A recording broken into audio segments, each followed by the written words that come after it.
Hi, I'm Elsten and you're watching And It Goes Like This. On today's show, we have a very special, legendary musician. Come on, talk to me. Come on, it goes like this. Yeah, it goes like this. Today's show, we have a very special guest, a legend in the music business, Miguel Cruz. Thank you very much for coming to the show. How you doing, my friend? It's a pleasure to have you here. Pleasure to be here. I've heard a lot of great things about you, but we've never met. It's the first time. That's right. I heard your band, though. You heard my band back in the day, Roses, back in South Beach in Miami.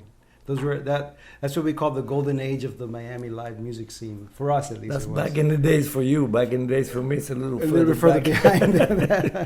I know. When did you get to Miami?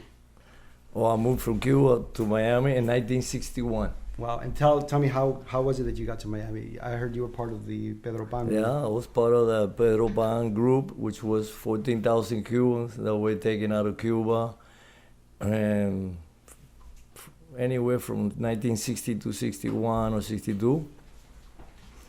It was done without Castro knowing about it.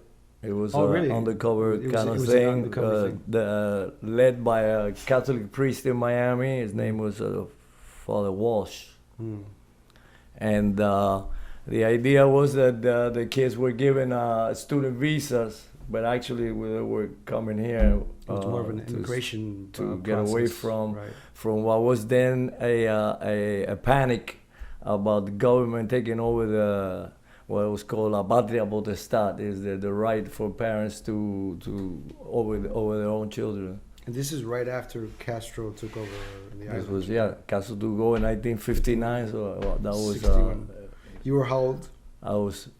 I just turned 13 and I left 5 days after that. Wow.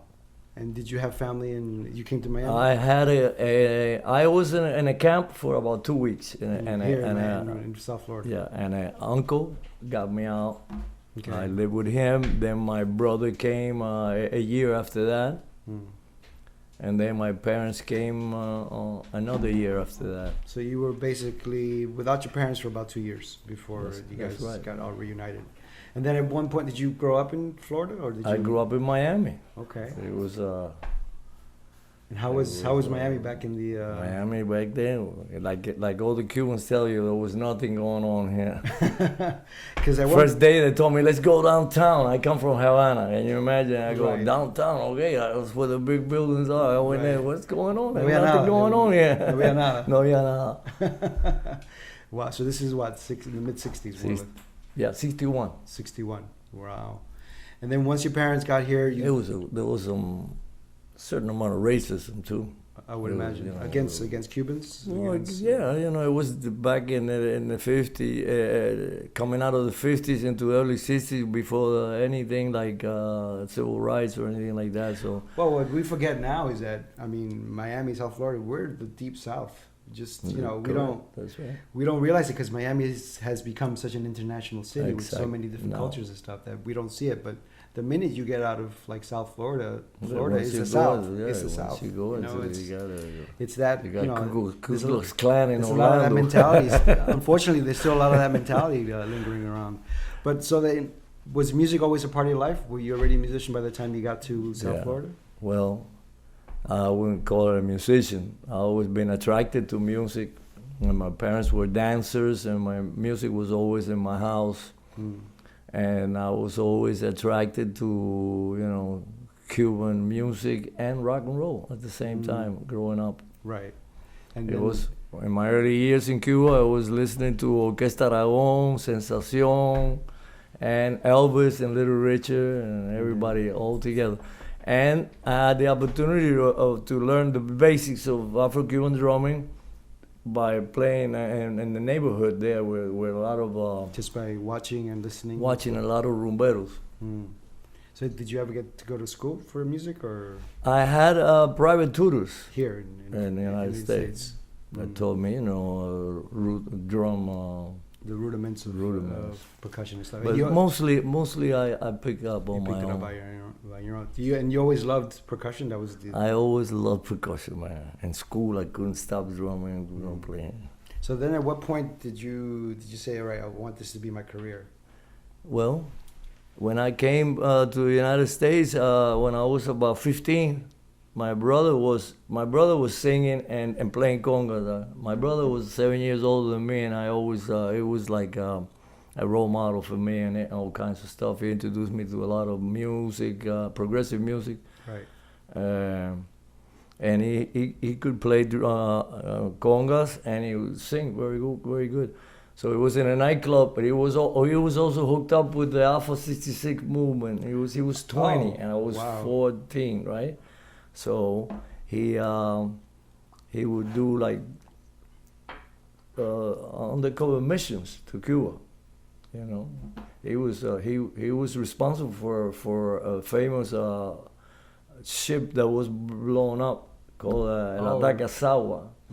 Castro said it was the CIA, and actually it was my brother. It was your brother? With 3 or 4 other Guajiros in a little boat. Wow. Yeah. This is what, mid-60s more or less, no? Yeah. This was what? 61? 64? 64. So he was living on one of those missions, and he told me, I knew a few basics on congas, and he told me, you want to take over my gig at the nightclub? It was like 3 nights, you know. I went, yeah, you know. So that was my initiation in the world of music. You started playing... And yeah, I loved it. And that's what I do. I was able to pull it through. I got paid. You met and I almost got the girl. Pero te dio el gustico, ¿no? Claro. Sí. So I said, I'd like to do this. And then I got more serious, you know, naturally by, you know, listening, paying attention to the master.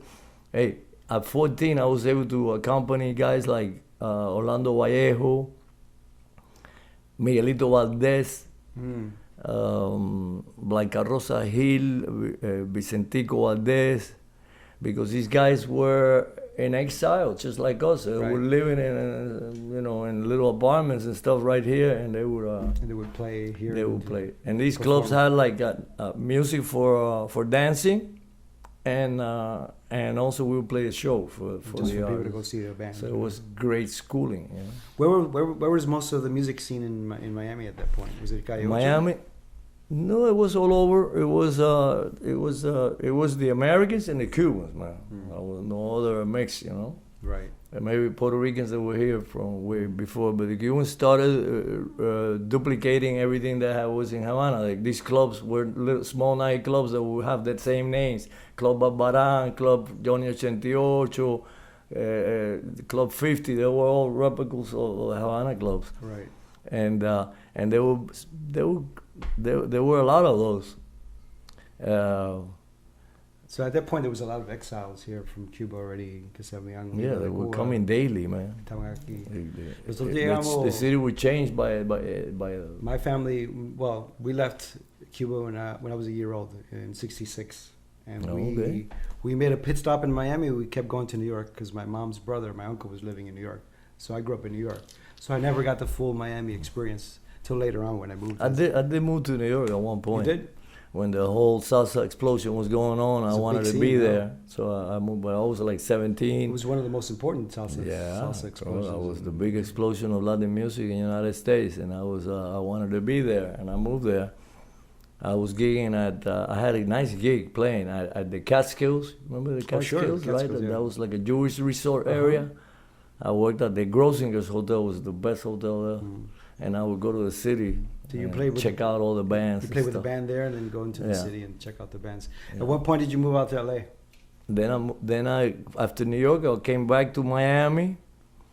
I kept playing. I had a day gig. I got married and stuff like that, and so I had a day gig too. But I was working a night of music, and then I was attracted by some friends that left to California. One of them was a great percussionist, no longer lives. Worked with Joe Cocker, Dave Mason. So they were already more involved. So and LA was sort of like a kind of virgin when it came to Cuban percussion. Right. So it was a great opportunity. So I moved there, and then I really got serious with music over That's there. when you really said, okay, I'm going to do this as a career, and you started a band, right? I started a band. I worked What's the name of it? locally with a lot of groups there. I started a band. I also worked with a lot of other artists, recording and So you record a movie lot of- soundtracks. I worked with Ray Cooder, the guy responsible for for, Buena Vista Buena Social Vista. Club. I was his first Cuban percussionist. Really? I'm the guy who gave him his first tapes of Cuban music and all that. He Get didn't know out. anything about Cuban music. Wow. And I'm on a lot of his albums and movie soundtracks. I work with Patti LaBelle. And then I have my band, which was really significant in the country as a contribution to the new sound of Latin music in LA and United States. It was called Miguel Cruz and Skins. The albums are classics now. And how big was the band? How many members did you have? It was 8 members. 8 members.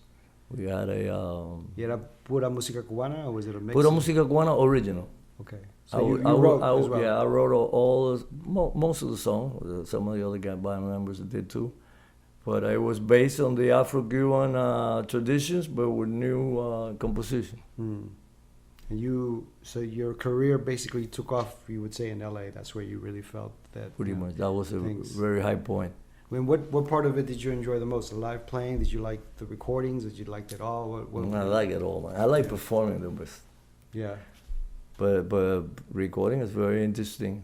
Yeah, 'cause you have a control over it, you know. The thing with performing is you get an immediate Immediate response. Immediate Yeah. response. You know, you Nobody feel it. can get that. When you're on, there's no feeling like it, and it's hard to describe to people that are not performers. Yeah. But there's a certain adrenaline that you get from an audience that's connected with you. Yeah.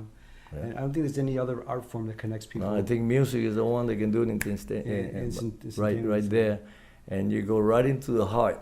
Yeah. I've seen people come in kind of down, and they come out, man, like it changes. smiling, It's like the changing. perfect It's medicine. Yeah. It's magic. Yeah. It's a saying that goes, music is the strongest magic. How many have you recorded albums? Have you recorded? Yeah, I got 2 with Skins, with that concept. Miguel Cruz and Skins. Miguel Cruz and Skins. I work with, I have recordings with Ray Cooder and many other artists. What did you think when Ray Cooder had that big success with Buena Vista? I called him on the phone.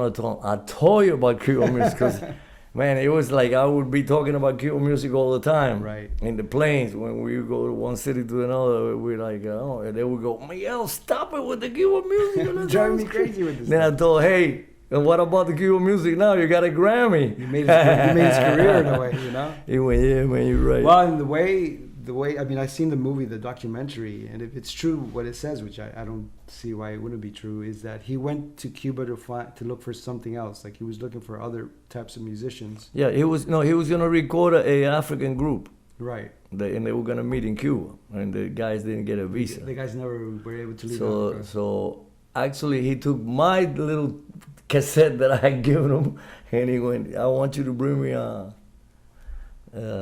something that sounds like this. And then that's where he found Ibrahim Ferrer and all these guys. All those guys. It's an amazing phenomenon. It's a classic, man.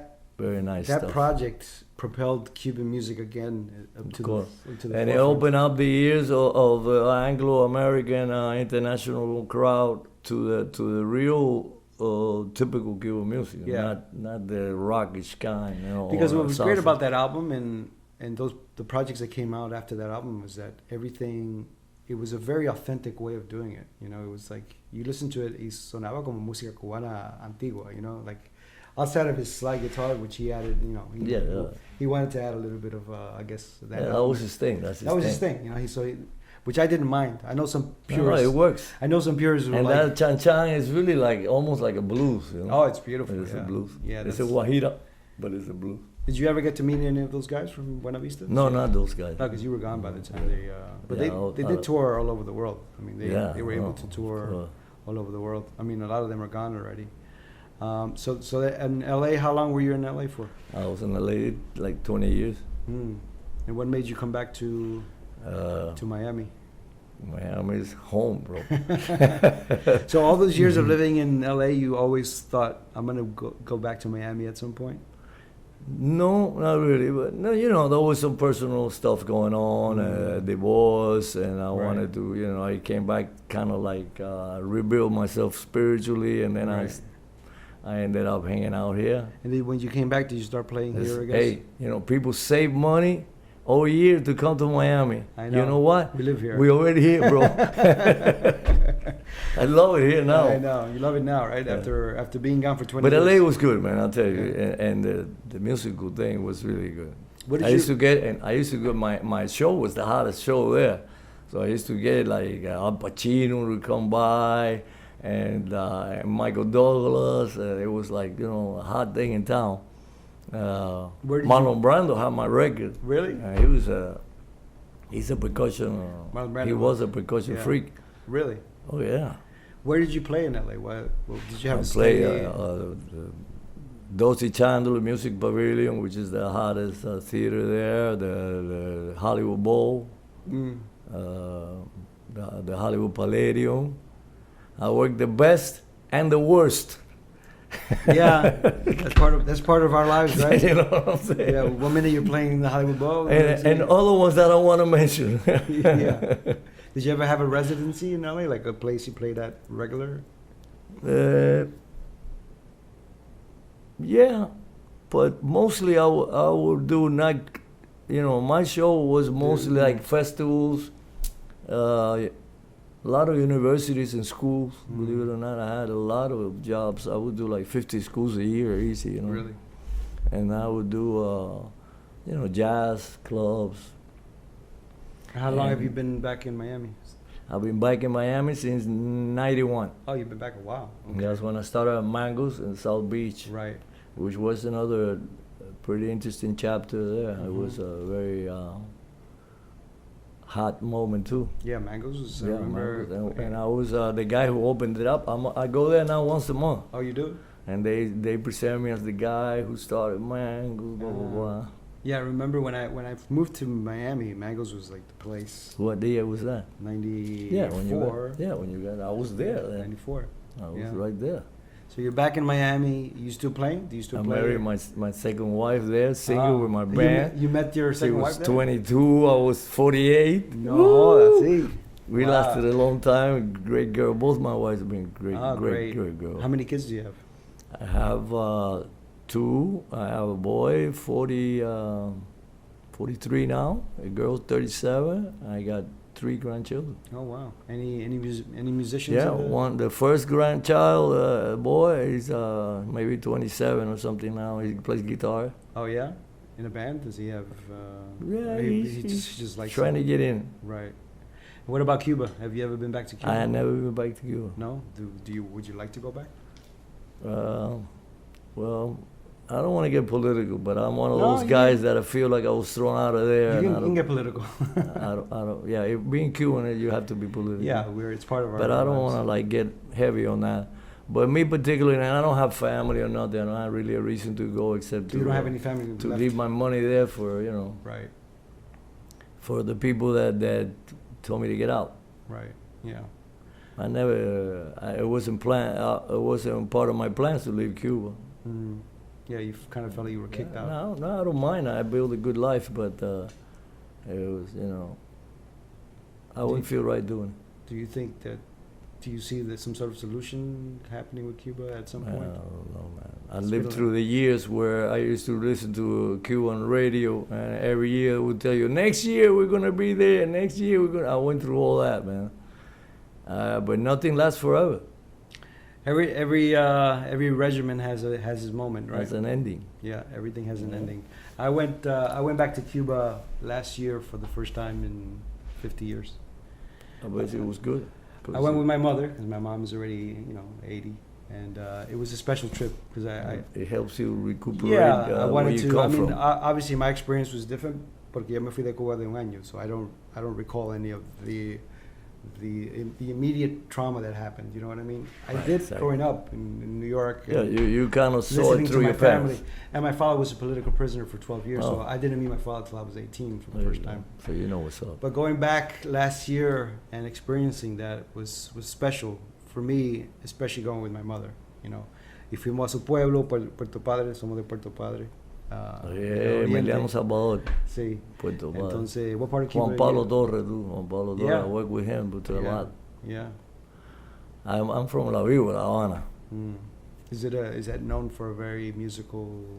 Yeah. Well, Celia Cruz is from Well, Santo Suarez, which is right next That's to right it. next door. Yeah. So what are you working on now? What are you doing now? Right now, I'm still doing it. You still- I got a nice show in town in Miami. Oh, you still play? Yeah, I got a hot show going on in Cuba Ocho, Oh, cool. Little Havana. Claro. Yeah, I know what that is. I'm there every Viernes Cultural, or the last Friday of the month. Oh, you are.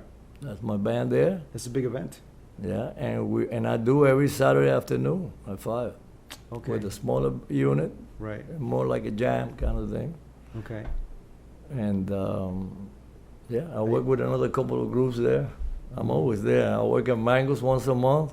Oh, you still play at Mangos Yeah, too? so I'm doing Mangos once a month. It's nice. That's hot. You great. should come the next time. I'm gonna man. check it out for Ooh, sure, yeah. man. So, do you I feel bring my drum out. The girls are like, "Oh, Yeah. yeah." there's something about that? Yeah, I'm telling right? you, man. Let me tell you about something that used to happen at Mango. One day I take that quinto out, I'm doing solo, and this girl in bikini comes and sits on the drum, and I like start playing with her booty. No. And I go, I'm either gonna get kicked out or this is gonna be a hit. hit. And it became a hit. It became a I hit. had a line of girls waiting to get on the drum. No. It became like a It became like your signature. traditional. Yeah. That's great. Yeah, it's fun, man. So tell us what you have here. Esto son congas. Bueno, estas obviamente. son las congas. In the United States, can I move this? Yeah. You think so? Go ahead. These are known as conga drums in the United States. En Cuba es tumbadora. Tumbadora. Tumbadora. Esta es la tumba. No, esta es la tumba y esta es la conga. So Y hay the, uno que es el quinto. so tumba is the like the lower one, Bass. like the what you call the bass. También se llama macho y hembra. El macho es la más chiquita, Ah, la hembra la más es grande. la más grande. Okay. Do you ever use all three of them? Yeah, Yeah. 4, 5. Besides congas, what else do you use in your repertoire? I play timbales, Mm-hmm. bongos, do a little singing, right. And so when you set up your I whole set up arsenal, the timbales, I set up bongos here. I got a quinto in front. I do a lot of the solos. And then I have another conga player, great guy, Daniel Barroa. He works. Daniel Barroa. Danielito Muñoz. Me lo saluda. Danielito es my boy. Danielito Yeah. es mi pareja. Yeah, he's great. Willy Bobo y Momo Santa María. We used to call him Six Fingers, but then he's got yeah. I got Rance Colón on bass. Wow. Juanito Márquez, Mhm. trumpet, trombone. Papo Delgado, Mm. keyboards. Tremenda banda. It's pretty hot, man. We're doing originals and we're doing the New York kind of Salsa. Cuban music, yeah. Yeah. So would Not you? the salsa. Salsa I was gonna say, now it's it's like more- more like another thing. Salsa's become something else, right? Yeah.